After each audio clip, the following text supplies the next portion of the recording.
Wolf is on something. Yeah, I mean, the Pharah here for Wolf would be interesting. We're still assembling at this stage, but, you know, assuming he jumps in on this one, defensive Pharah definitely rings, not alarm bells, but definitely is something you've got to notice there as well. It seems like he's walking on out with that pick here as well. And Spo on the Ana here, defensively, something we're now starting to see just a little bit more of, but it's still, I find it quite curious. Obviously, you know, offers you much of the same sort of utility as you get on the attacking side. You still have the Nano Boost coming into the picture here. You know, Nano Boost, I think, was an ultimate, in my opinion, that was designed actually more for offense heroes and to give them more of that sort of killer edge in the back line. But now we see it applied to tanks pretty much solely because it's just ridiculous how much damage reduction and speed they get. So let's assume Chance benefits from that mostly. I think that the defensive Pharah is interesting because your options for safe places and perches are more limited. You're actually very much forced to get up, get into the back line of the attacking team and disrupt them as much as you can. It's definitely a more risky role. It's not often that we see a 2-2-2 with an Ana involved, and Spo generally runs that Zenyatta. He's going to be on Ana instead, so that is the newest meta as far as the new patch coming out, that you can replace the Zenyatta with an Ana, but they're running 2-2-2, something we don't see a ton of here. Offense comes out, Awesome Guy, of course. He's going to drop down that Sonic Arrow, then switch over to his Winston, which has been a thing of beauty, but I'm going to take the advice of our friend Poro, and I'm going to try to keep eyes on Pine and Nano. Can they get that DPS duo working? Yeah, well, Wolf quickly takes to the air there as well, but he's picked off by Pine. That's why this is such a risky pick. You create predictable pathing situations for yourself as a defensive Pharah. You don't really have that many places to go, and they've already lost a huge chunk of their damage core. Awesome Guy goes down, but that's kind of the point here for Luxury Watch. They want him to go down and distract a lot of attention. Chance is forced to extend fair way forward, but Moffat, a absolutely deadly McCree on old Team Ono, manages to find Pine, and that's going to be the switch here. That is going to be the decision for Luxury Watch, just to take a back step for a moment and wait for that respawn to come in. It's absolutely clockwork, if you will. At the moment that they have a disadvantage, they start backing out, but actually kind of a halfway back out from them, something we haven't seen before, where they just still want to get poking, knowing that they're going to reinforce. Here they come in, back on the re-engage.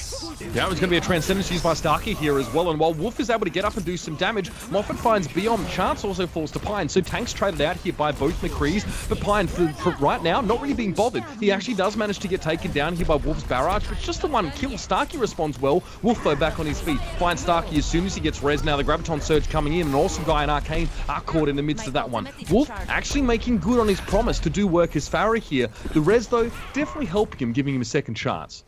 Definitely helping would be an understatement, and does save that fight for that team. That was a super nice resurrection, able to bring it out there. However, they know going in they're going to have the ultimate advantage. That is something that this team has kind of made their bones on here. So here comes the offensive Graviton. Can they clean it up? No, nice use there of the Biotic Grenade to keep them healthy here at this stage. But now Awesome Guys in the back line, they got a sound barrier as well. Beyond also unattended for the most part here. This is going to force a little bit of a backtrack here at the moment from Team Solo Mitt, but that keeps them safe. That allows them to come back on towards the point. They haven't even given a third of the process progress, should I say, across the Luxury Watch. And Moffat yet again finds Pine in the mix. He can see the wood for the trees, no doubt about it, because he's felled that one. Yeah, Wolf is going to have his barrage up too, and one of the things I've noticed in the last couple sets is like Pharah's not super consistent, but when she does show up on the board, it is 3 and 4 kills, and it's generally off of barrage. You're not getting the consistent damage that you would have a different DPS, but the barrage has been absolutely nailing it. Backlines though, Nano comes in does. That's a huge pick early. Yeah, Wolf is forced to leave the rest of his team and try and find Starkey on his own, but he has to be a little bit careful. He had the Discord orb on him, and now he looks back and realizes the rest of his team is nothing but a memory. He eventually will collapse as Arcane finds him there with the left click, and there will be the point taken here by Luxury Watch, but they were definitely stumped a little bit by the team composition here of Team Solo Mitt. Yeah. It's not normal to see the Pharah Mercy on defense nowadays in the one Ana, and it did work out for quite an appreciable amount of time. What an insane dive by Nano, though. Shades of Shadowburn there as he jumped off the wall, got his dash into the back line, busted out that Dragon Blade as well to take down the Mercy. And you can't ask for a better pick when you're starting a fight against a team that's running a Mercy. You take down the Mercy, and you should end up winning that fight. Everyone with ultimates up here now. Awesome Guy in a strange position. He has not been spotted yet. I think they've got eyes on him now. No, they still don't see him. He's going to come in. There's easy access to the backline for him now as well. He's going to look for Spo. Spo can't do anything about it. He has to capitulate there as well. He tries to go, and as Wolfie comes in with a huge little piece of play there. Great barrage coming off the back of him. 4 kills, and that is going to take the wind out of Luxury Watch's sails. Yeah, Wolf with a really nice barrage. No other way to say that. Wolf with the 4K there. As I said, like, Pharah's not the most consistent thing anymore, as sometimes lives end before you get a single rocket off, but the barrages have been showing up today. Wolf doing it by himself. A 4K barrage going to completely stall out that offensive push. However, they did not use any ultimates in response to it, so they should have a decent push themselves. Yeah, and now because this Earth Shatter comes in here as well, Starkey forced to come forward very, very quickly with the Transcendence, but it was a little bit too late. Pine and Nanohana already went down. The two, well, I guess the two prongs of the attack here for Luxury Watch, they're going to go down. A decent reaction from Starkey, but just a little bit too late. It's not good to underestimate the damage you can actually deal with that Earth Shatter as well. The follow-up was good, and this is impressive stuff from Team Solo Mitt. They are succeeding where Barcode failed. We have lauded very much their retreat tactics on how they want to get out of fights when things go wrong, but that can be a double-edged sword because sometimes they're leaving fights where you should be sticking in there and getting trades. Yeah, when they lose one person, when they lose one person, they bail out, but they should be like trying to trade out rather than losing two in the retreat. So that is one of the downsides of kind of the strategy this team's running. Awesome Guy again tries to get into the back line, but Chance is just a bastion. He stands in the way with the shield up, and it's going to be a little bit too easy. Wolf doesn't even die there to Awesome Guy. He couldn't even decide which target he was looking for, but he finds Spo there with a swing of the fist, and a see you later, mate. He's going to have to head back to spawn. Pine finds Chance, and now finally a winning fight. Wolf not available this time to bail Team Solo Mitt out of trouble. And yes, you know, I think, to be fair, a much better fight there from these guys here as well. Really just playing off the back of Awesome Guy effectively. It didn't really work out the last few times for them, but Luxury Watch managed to make it happen this time. Again, they didn't disengage too early. They went for trades, at least so they could get them, and Awesome Guy's still alive, and he still wants to go into the back line. Well, Awesome Guy is their starter pistol for sure, but also when Starkey shows up in the kill feed, you know that's a fight they won. His Zenyatta has been amazing. There he goes. He takes down Chance early. Pine contributes, takes down Wolf. Here comes the res. Can they clean it up afterwards? Yeah, well, then Graviton Surge is going to be coming in here as well, sucking all of Team Solo Mitt together, and Nanohana and Pine are going to chime in at the same time. That's two waves of Team Solo Mitt pretty much sent and given over towards the Sharks. An easy pick up there as well for Luxury Watch, and they get that checkpoint now with 2 minutes remaining. You're not complaining about that one, especially when Nanohana comes into this next passage of play with Dragonblade available, and he has been able to crack open teams on his own. They know what fights they can win with and without ultimates, which is why we keep saying that no, they didn't burn any ults in that fight because they didn't have to. But like they know when they can take a vanilla fight, when they can take primary break. Giant Earth Shatter comes in from Chance. Is there the follow-up? Well, we can see Starkey coming in there as well, just to try and get a little bit of a Transcendence over the top, just in case. Mohawk and Chance are still alive, but they've been displaced somewhat. They're out of position, but they're looking for Starkey. They're looking for Pine. Unfortunately, the 3v2 is a little bit too much for them there. Pine can handle himself. He is not cut down, and he stands tall. It's Mohawk now to fall. Again, and again. Another fight here lost by Team Solo Mitt. This Foundry phase has been an absolute nightmare from them. Awesome Guy has managed to find himself behind them in higher positions, using that verticality, and he's always managed to split them straight down the middle. Yeah, here comes the Deadeye coming off from Moffat. It is desperation time. They need to put a body on this point. Here comes the Resurrection, though. Can they clean up this Graviton? It comes in late. It grabs 3. Moffat with a kill. Mopoker with a kill. Moffat with another kill. The defense should be holding here. Moffat there got to sit up on towards the side. He didn't really push down on towards the point. The sound barrier gave him alive, and he could see the rest of his team were engaging Luxury Watch. So it gave him some freedom to work there as well. Nanohana still has that Dragonblade available here. Keep your eyes on Awesome Guy. See if he's going to try and set up here in some high ground and try and easily get towards the back line. That's been half the problem here for Team Solo Mitt. Awesome Guy has unfettered and easy access to the squishy targets in the back line. Spo keeps falling as a result. Good little backstep here as well. A bit of a disengage for Team Solo Mitt. Now the respawn. Nanohana falls down there as well. He was hoping to make things happen with the Dragonblade, but a perfect response coming out from Team Solo Mitt. Now Moffat takes down Nanohana, of course, earlier on, and Indus still keeping him safe up on high. Moffat going big there, gets himself free for that fight. Wolf chiming in, and that's what you need to do. You need to be ready for the Winston to come, and you need to be ready for the Genji, and that was very well anticipated here by Team Solo Mitt. Well, both DPSs dying first 2 in that fight. That's a fight that you're not necessarily going to win. Now, of course, you have to continue to try to fight there just based on how the clock was working. But when you lose what, Poro considers the 2 top DPS in all of Korea, you're not going to win that fight. You don't have the finishing capability to do so. So, rough there. They do get it pretty far. I don't know, man. Kings Row is so all over the place lately. They could hold him on first. They could stop him before last. It could be one of the several different options on King's Row. So we'll see what happens here. I really expected a little bit more out of Starkey there. If you look just at the kill feed, every time Starkey is in the kill feed, that's a fight that they win, and he's been winning fights for them on Zenyatta. Zenyatta doesn't get enough love, so I'm just trying to go out of my way to give him the love he deserves. Well, that's it. I mean, Starkey, if he wants to propel his favorite hero to fame, he obviously needs to just lift a bit more as well. In those losing fights, he was definitely a non-factor. And let's be honest here. It's so freaking hard to be consistent as Zenyatta. You are squishy. You need to be so cognizant of your positioning in fights because you do need to duck in and out of them and use that brief window where your shield is recharging to sort of keep yourself alive and keep yourself as topped up as possible there. But I think Moffat and Wolf have a bit more cutting power than, in my opinion, that we've already seen early on. Moffat's singling out Pine as well. He respects him greatly, but it also means that he is targeting him. I don't think it's been tunnel vision so far for Moffat. I think he's been able to actually sort of get away with making the opposition McCree a priority. And right towards the end of that round, I have to say, great job coming out from Team Solo Mitt there. They really backed off. There was a little bit of a telegraph fight coming out there from GosuGamers, but again, Team Solo Mitt, big old backstep, huge disengage coming right on back there. Indust as well, keeping himself safe, and they managed to get Nanohana in the center of 4. And Genji wants to be able to, harness chaos in team fights, but when the enemy team is backed up as a unit and turtles up, Genji can't get access to those squishy targets. You're absolutely right.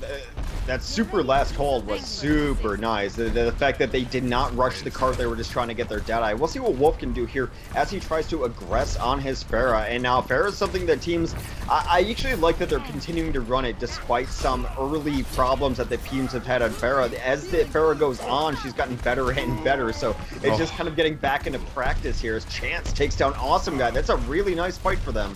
Oh, man, everything happening the right way right now here for Team Solo Mitt. They get Nanohana as well. Moffat picks him out of the air. He does fall to Pine, but that's a worthwhile trade to get rid of the enemy Genji, especially when you have Wolf, who hasn't really been touched so much in that last fight. He stays alive, and this point's going to be taken very, very early on by Team Solo Mitt.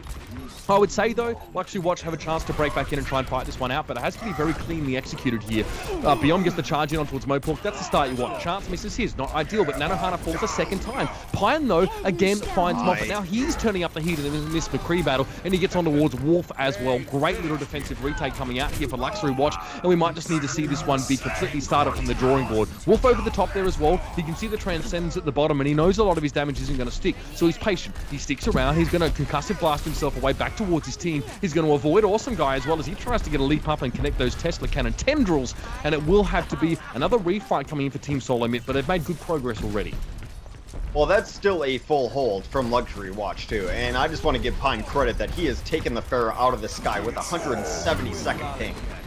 Yeah, pretty impressive stuff from him there as well. We know it's easier, of course, in a game like Overwatch, but Wolf comes in, gets himself too. Nanohana tries to get involved and tries to interrupt it there. He's going to pull out the Dragon Blade, and Indust as well just crumbles. Maybe not even necessary to go for the Dragon Blade here, but you can see how ferociously that GosuGamers are trying to defend this first point. They know how important it is to them not to let this payload get any undue distance to give anything away at this stage, and so far they have had a good job here. Like Bulldogs on the point, they managed to actually reinforce this quite safely. Normally it's quite chaotic when you're sort of dripping in on towards the point here, but credit to the guys, they managed to keep a full 6 up now, and this fight will be important right here. Graviton Surge comes in.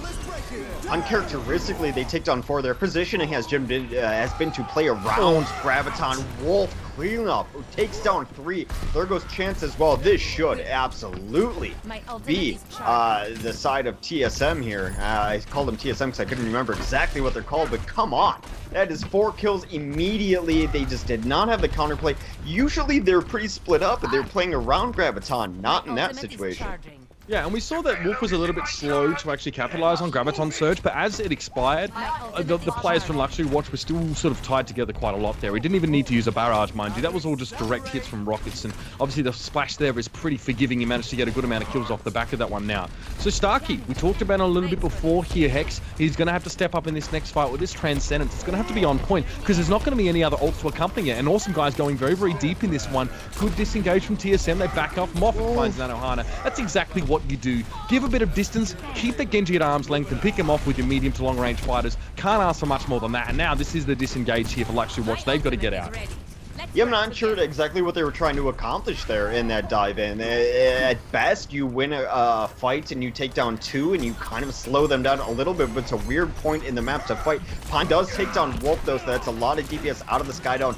Boom, a player we have not talked about very much, takes down his counter number. There goes Indust. That is a full defensive hold as Pine continues to show up on the kill field. Yeah, good timing with that Deadeye as well. At that point, Chance was already dead, and it had to be TSM pretty much just splitting and trying to find cover.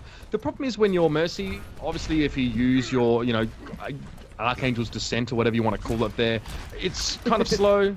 You can get caught out in the open. Obviously, Mercy is usually the first to go down to those Deadeyes now. She really needs to be aware of where that Reinhardt shield is, but now we're going to see what Chance can do. They've got the Earth Shatter available now. It did come straight in. That's pretty effective. He managed to get the charge straight on in there, but Wolf dies again to Pine. He keeps getting singled out in these fights, and Chance is looking deep for the kills here, but Pine is responding quite nicely. Safe positioning, getting up around the side, looking for Moffat there as well. He's just going to help Awesome Guy pick him off. Pine, he's going nuts right now. Chance, lucky to be alive after the stun connects. He now has to back up, but he's going to be pincered right now, right in between the entirety of Luxury Watch, and this is going to be a pretty much full wipe here for TSM.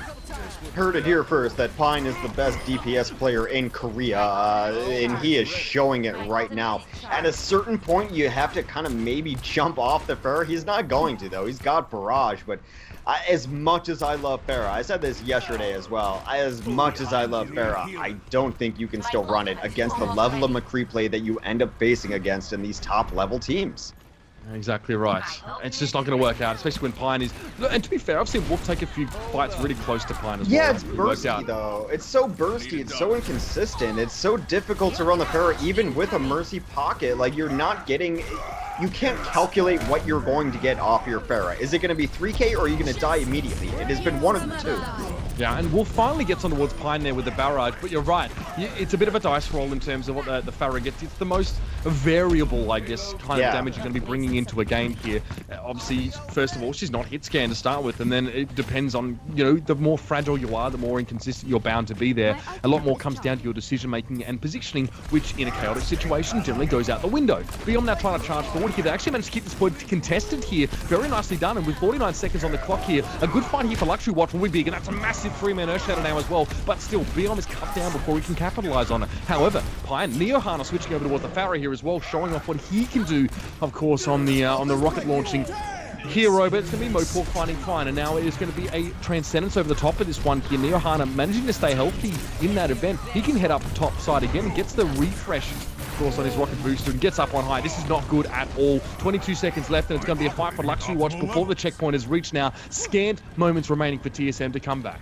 Ended up being 3v3, but Indust unable to escape. He had his resurrection at the ready, unable to bring it back up. As you mentioned, it is going so close down to the wire now. 5 seconds left. Moffat is going to be the one pushing in. That's never exactly what you want. You don't want your McCree on the front lines. That's it. That's the map.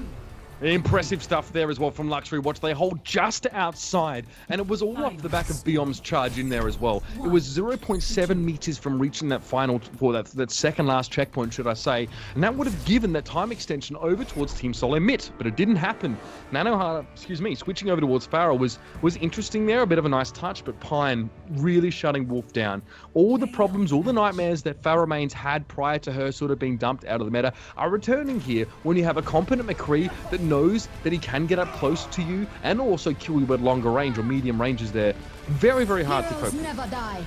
Well, a lot of times, too, the opposing team is going to be running a Mercy of their own, and a damage-boosted McCree just takes Pharah just completely out of the map. There is nothing more helpless than being in the sky. You move so slowly. There's a lot of Pharah mains who always said, like, well, why would I hit Q? It just means I'm going to die immediately, because that's what happens when you do Barrage. You die immediately. So, yeah, there's big burst potential. I love that teams are trying to run her. No one wants Pharah to be back in the meta more than I do, but it just seems like the wrong choice in a lot of situations, especially when you're running against, I mean, to put it lightly, a competent McCree. These top-level McCrees are going to make you really never want to fly again.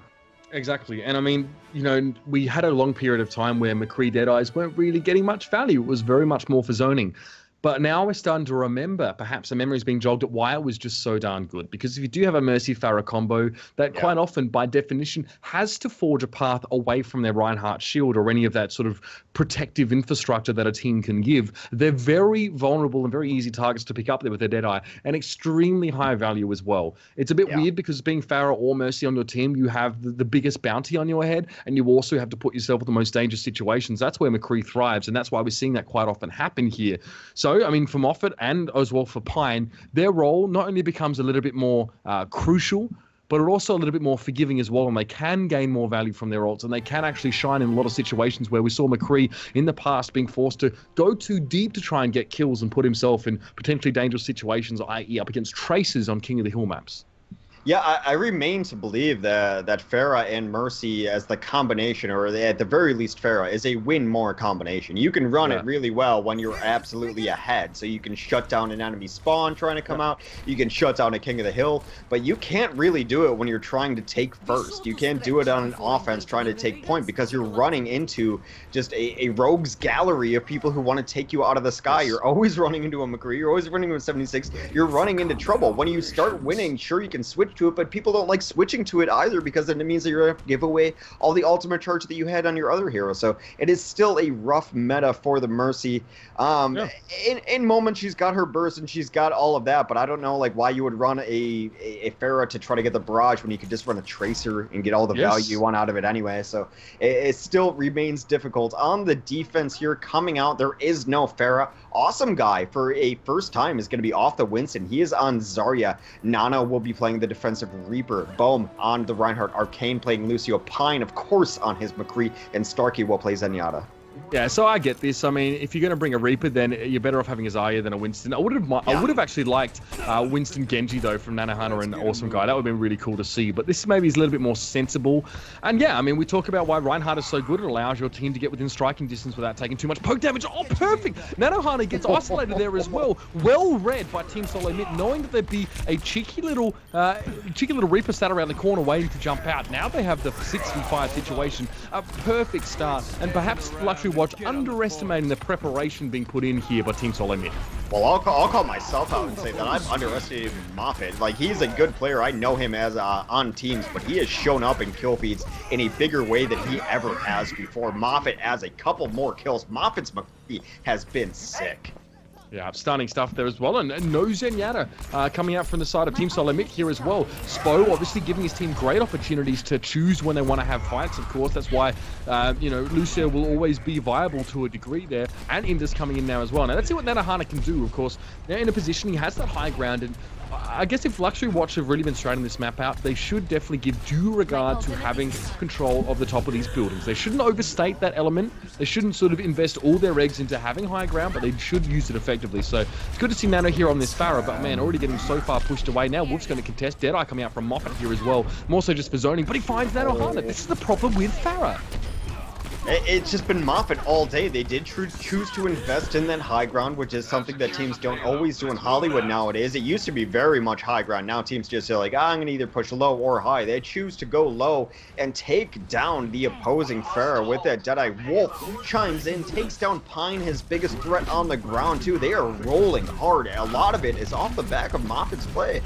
Yeah, and we were talking before, the whole point of discussion was sort of Deadeye versus Pharah, and that's kind of a good indicator of it right there. It's just an easy pickup. It's really guaranteed if your Pharah's already in mid-air, because she can't do anything about it. She can't dump altitude as quickly as she'd like. Now the Graviton Surge comes in, Chance gets onto a Biom, and that's Spo even getting involved. Moport finds Biom eventually as well, and this will be the next checkpoint picked up. Luxury Watch have been a non-factor in this map so far.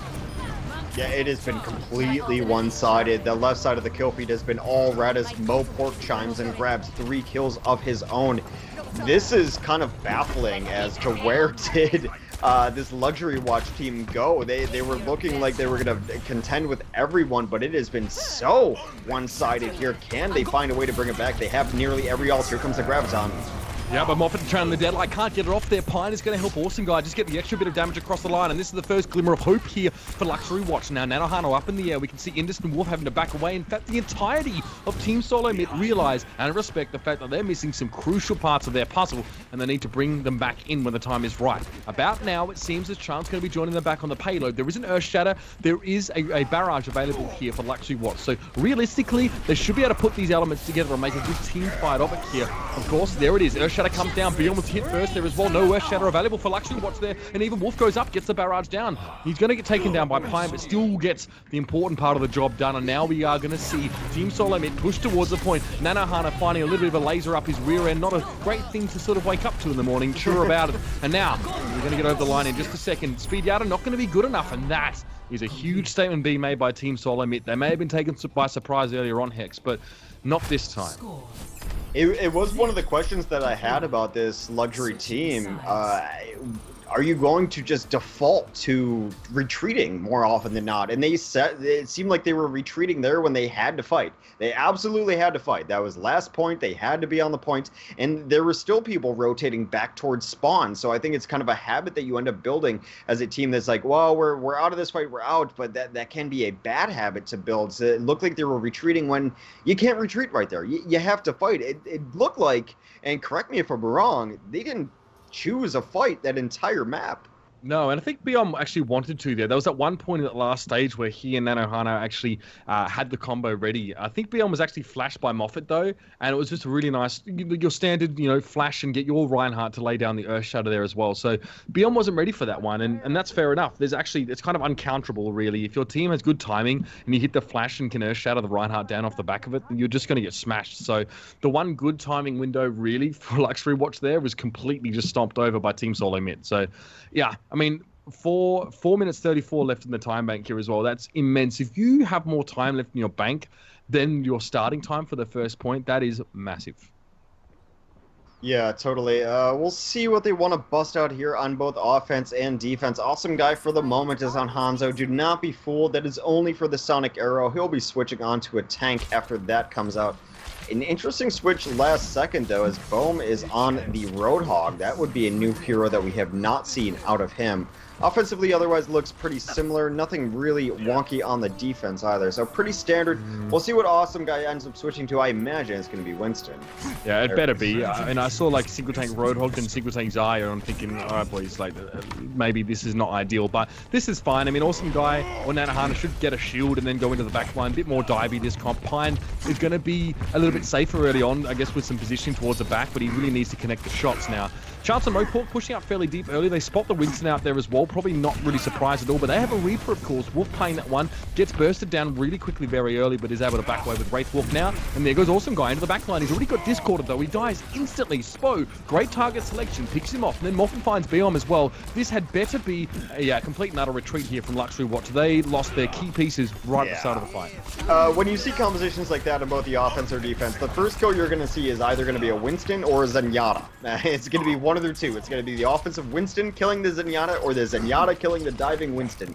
There it was Spo getting the better half of that fight as the dive came in on him. Discord orbing him down, and they were able to take that pretty early. Not necessarily sending what they needed to do as far as DPS go, and the dive Pine, though, comes in, takes on his opposing number. Yeah, Nanohana spending some time on the back line there, but has to get out for a moment. Pine finds Chance as well. That's huge. The Res is going to have to come back in pretty quickly, but Spo was already down. Moffat chimes in, though, gets himself that Deadeye. Now Arcane forced out towards the side by Moport. It's going to be a aggression coming out from the defensive side here. It's Team Solo Mitt not allowing this real estate to be taken over. Moffat, with the Res coming in to back up the entirety of Team Solo Mitt here, they've been able to completely shove Luxury Watch off their lawn. Nicely done there. Res was well timed. Spo was still down as a result, but getting Chance and Moffat back up on their feet was just critical. That's not the Luxury Watch retreat we're used to seeing either. By the time they wanted to bail out, they still lost 2 on the retreat, which is kind of not exactly what we see. Here comes the Earth Shatter. Here comes the Graviton. A lot of ults going down, but Wolf with the first kill takes down Awesome. Yeah, I mean, now we're going to see the Graviton Surge come in after the fact here as well. In fact, if I'm not mistaken, that wasn't reflected. No, okay, I'm not getting ahead of myself. That was Moport getting the pick up there as well. You know, you don't want to miss those, Hex. Apparently people get upset when you do, but Nanohana now at the back of the fighting field, he's going to have to dash away here. However, Arcane finds Indus here as well. This is going to stagger Team Solo Mid a little bit more, and Moport getting a bit overextended now. Nanohana chooses this moment to come from the shadows and come out. Moffat, a lot of work on his plate there, but Pine just smashes him, just paints the floor there with the mess that was left, and it's going to be the point taken. It's always been Banana McCree going huge, so he does in his yellow skin too. And yeah, man, Twitter's just in your head. You can't listen to those Twitters. Graviton Reflected are hard to see, guys. Sorry, stop tweeting at us. They're very difficult to see. We missed it on a map yesterday. Not a big deal, but that was Pine there going absolutely insane on his McCree. That's what they need. Of course, the DPS can carry here. Really nice positioning already as they're able to take rooftops. Pine with a slow ride elevator up, but he's going to be supported by Awesome Guy. So now they have great positioning on streets in Hollywood. Yeah, I like this one. Pine just needs to stay alive. An Awesome Guy obviously needs to back away. He doesn't have his shield. So, I mean, you ideally want to be able to spend the extra time to get a Reinhardt up there. But now, Wolf, let's have a look at what this man has. He does have a Death Blossom up his back pocket here, but goes a little bit deep into the fight. Going to have to back away. Still benefits from healing in the interim now and is able to plug away over at Awesome Guy. Doesn't quite take him down now. Deadeye coming out here as well. Moffat over the top there. Actually goes down to Starkey in that instance, and Pine finds Indus. Now Awesome Guy standing up on that payload, getting 1v3, but Wolf has to back away. Pine gets in the back lines, finds Underworld Spo as well, getting rid of all the crucial targets here. At least Moffat can fight back in, and Chance finds Nanohana, but the damage has been done. Moffat can't impact the progress of the payload from this high point. He's going to have to back away. He might even have to walk across that very thin bridge to even get back to the safety of his team. He's better off just jumping into the fire now, almost. The DPS are going to get a lot of the credits there as they showed up with the kill feed, but it was Awesome Guy just disrupting everything there, putting all the softening damage on that team that they needed, dislodged them from the roof as well. He is back in this fight too, and Nano takes down Moffat to finish this fight. Moffat was trying to get some damage on from the top. There goes Indus True from Nano. Yeah, and now he's going to be looking as well for Spo. Spo is forced into using that Transcendence. Fortunately, the timing was actually reasonably good. Now the counter Graviton Surge is going to come out. It's going to be Awesome Guy caught up in the middle, and now a Death Blossom coming out from Wolf. He only gets himself beyond, and then he's knocked away. Starkey as well is going to be just getting that Transcendence over the fight, just in case Wolf managed to fight back in there with that Death Blossom still ticking on. Again, Awesome Guy keeping himself very dynamic over the battlefield here, able to stand with the front of his team, and Pine finds Indus yet again, keeps picking off that Mercy, keeps preventing any decent reses coming in at the right times, and Indus didn't even have a chance to charge his up for the next fight there. Picked off very early on. Awesome Guy's been an absolute wrecking ball on his Winston. It's the best way to describe him. Not only, he's not necessarily getting kills or anything like that, but it's just it's a pain. They have no way to deal with him. Wolf not necessarily super comfortable on his Reaper as he continues to die. Wolf would rather be playing a different DPS. They have him on this Reaper just to try to deal with the Awesome Guy. It has not worked out so far. There goes Wolf down to Starkey as well, so Wolf is going to switch. He's tired of it. He's had enough of Reaper. He's coming up onto his Zarya for last point defense. Or, yeah, I mean, Pharah. Yeah, okay. I can deal with this to a degree. I'm not sold on it quite yet here from Wolf. I think Reaper actually really comes into his own at this point because you can sort of pinch around so easily from each side and you have the balcony up above. But whatever floats your boat, mate, he's going to now go for Pine, and Pharah plus Deadeye never ends well. No, it doesn't. And still, how are you dealing with Awesome Guy? I guess Chance has an answer here. They do get the Transcend out on the defense. This should be a final cleanup for the defense. They're finally going to get their feet under them here. They're going to have ult advantage going into this next fight too. So even though Wolf switched off of the Reaper, they found an answer to Awesome Guy. Awesome Guy is going to have his Primal Rage up next. A couple of minutes left for them to try to take this last point. Yeah, I mean, still, it's not exactly 4 minutes 34 here, but, you know, if we see Luxury Watch finish the map here, they won't be disappointed. We know what weirdness can happen when we get to time bank phase. And now Moport channeling his inner Awesome Guy, gets into the backline there, and Chance forced to backstep quickly as well. He's got a Discord orb ticking over the top of him. Now Starkey comes in with a Transcendence. There's none to reply here. Spo doesn't have his one available. It's only 60%, and that's going to be enough here, at least for Luxury Watch to come back in. The res is important. Now they need to work off the back of this quite effectively. Beyond now being channeled down by 2 of those tanks here, but Nanohana goes in, gets himself 3 kills, easy enough. And there's Pine. Even when Nanohana dies, you've still got Pine there to work for you. And the former didn't even fall in that fight. Nanohana's still free to fight. Pine, I think between them, they got 5 kills there. Easy enough. 2 of the best DPS players in Korea confirmed. And they're going to push this payload right towards the end. Confirmed indeed. Nano went off, absolutely. As soon as he heard that Resurrection coming in, he unsheathed his Dragon Blade with just kind of eager eager time going here, but Pine also taking some interesting angles as McCree. They do not see him coming from where he is. He's not just backline clicking on McCree, he is finding strange angles. Moffett, though, cleans it up himself. It is so back and forth right now, but it looks like Luxury Watch should have the kills to be able to finish this out. Yeah, that's done. Awesome, guys. Will lead his team to victory there as well. Nothing working out for Wolf. The switch to Farah did not yield any results. You saw there Pine's position was off towards the right side. You want to be able to emulate that in the opposite if you're playing Reaper on that point. You can access the backline of an attacking team on this last point as Reaper. Farah, vulnerable as heck. Pine were already on fire. He was already looking, hoping maybe that a Farah would make an appearance there. And Wolf, well, he is going to go down there as well. Still, the silver lining here is that we saw a very, very good attacking side from Team Solo Mitt. They have an immense amount of time in their time bank. And as a result, as they are ahead, it's going to have to be Luxury Watch attacking first. So this is still a good situation for Team Solo Mitt. They can sort of go, okay, they have a minute to push through. Let's see how far they get. And then we have 4 minutes and 37 seconds to sort of match that as well. That's very, very fortuitous for them. Yeah, definitely still ahead. I wonder if we're going to see something kind of strange out of this Luxury team, because they're queued up on some strange heroes, and you're down to the point in time where you have a minute left to finish out the map, and you got to try something kind of strange. Maybe they go for a grapple shot here. Pine right now, for the moment, queued up on Widow. Now he changes to Tracer. Either one would be strange. Either one I'm looking forward to seeing. So we'll see what they want to bust out, because when these time banks get down to this kind of level, you do see weird compositions. Yeah, well, it's also the Luxury Watch as well. They're playing into a composition that features a Roadhog here. They can't really afford to back away if they sort of get that player picked out. So their margin of error is quite slim here as well. Their position needs to be very well thought out, and they just can't get caught. They can't lose key players early on, otherwise they're just not even going to capture this first point to start with here. So this needs to be squeaky clean behind the ears from Luxury Watch. If they want to at least get that 4 points instead of the 3 here, it's going to make it a lot harder. But now, Awesome Guy goes into the back line. Not much follow-up there as well, because he's caught around the corner. No one can really assist there, but Moffat still falls for Starkey. That's perfect stuff now. Nanohana on the back line, and this is it. Pine goes on towards Indus. Oh, it's happening. Oh, Hex, it is happening, man. Mopork's going to fall last, and the point being taken on the first push here by the Korean squad. If you see Starkey in the left side of the kill feed, that is going to be a one fight for Luxury. That has been across the board, like 100% consistent. When he gets those entry kills, we're talking about, it's so crazy that Zenyatta's been getting entry kills like across the board for so many different teams right now that it's just been insane. They choose their target, they discord, and they clean it up. Wow, Pine takes down Indus to start this next phase too. That is the Mercy down in this fight. That's a giant source of healing, unavailable to get that resurrection up, only at 60% too.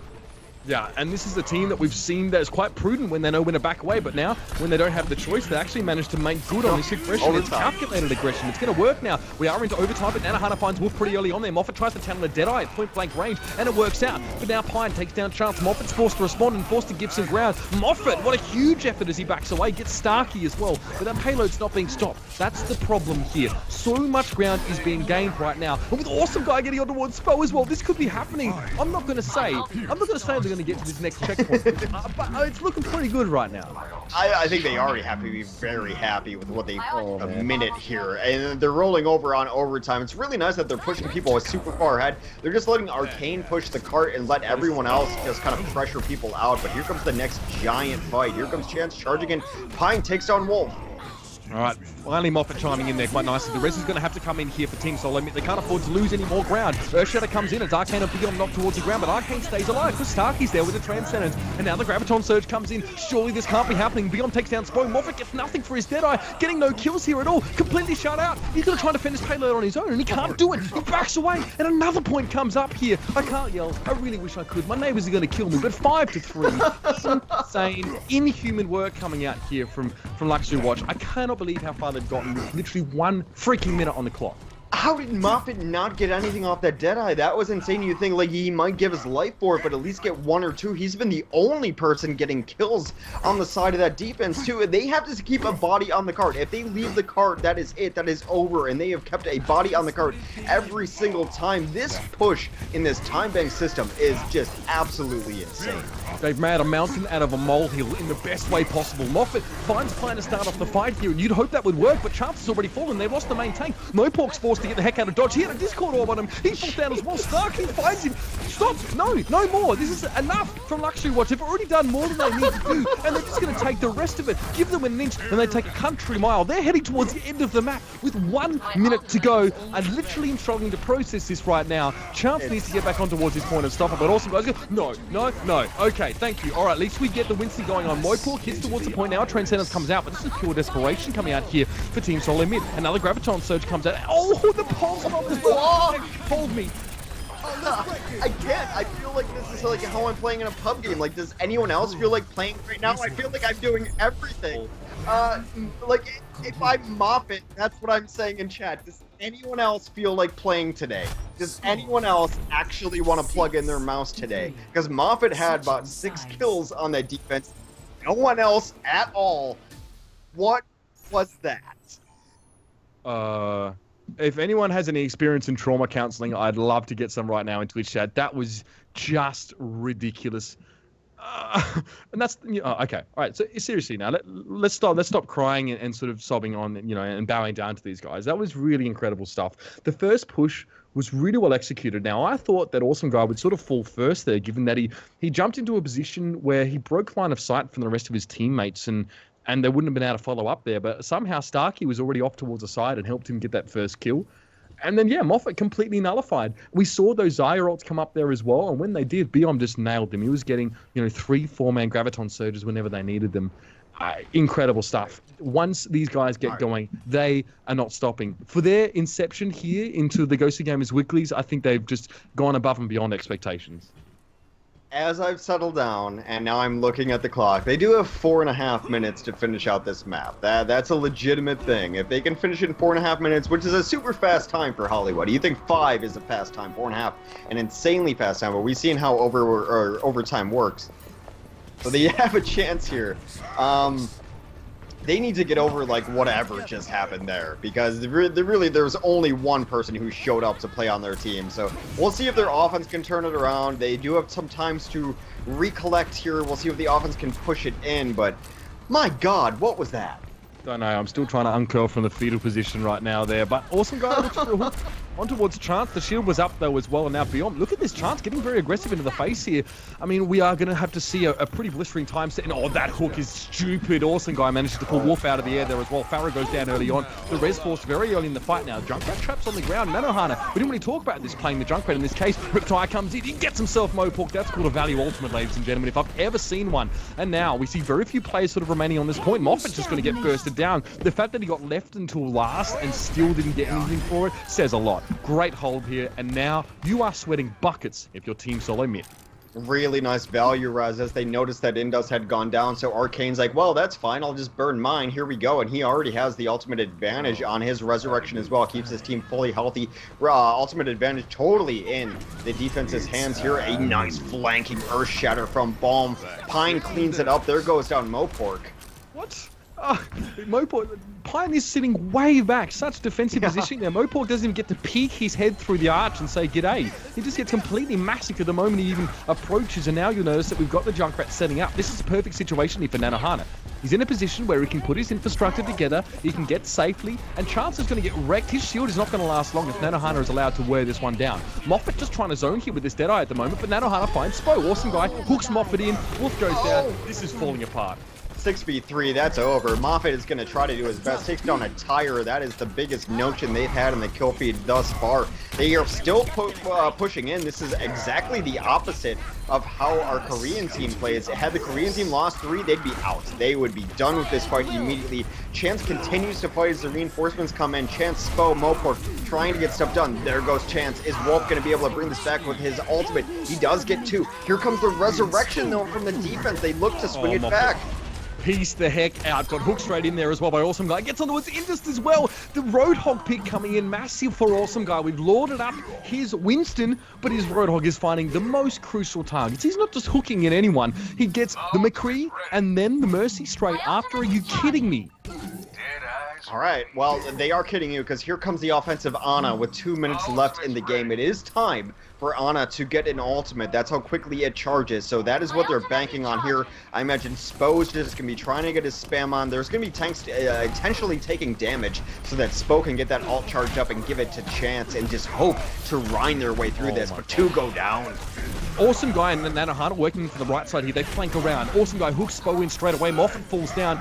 Beautiful, beautiful work. A little bit of defensive aggression pays dividends here. You can see that Nanohana does eventually get sent ragdolling up into the stratosphere, but the Tracer and the Roadhog working around, flanking through the right side here. The problem is that Team Solomid don't have the time to check all their corners and dot their I's and cross their T's. They've got to go in, and they're getting caught out by these well-executed flanks here. Perfect combo, awesome guy, and Nanohana getting every target they need to get. Look at Chance. He can't even wait for the rest of his team. No one else is benefiting from that Reinhardt shield right now. He's going aggressive, and then they will get Earth-shattered. Reinhardt far too deep, wasn't there to protect his team. Nanohana gets a 2-man pulse bomb. It's as easy as that. This is a massacre.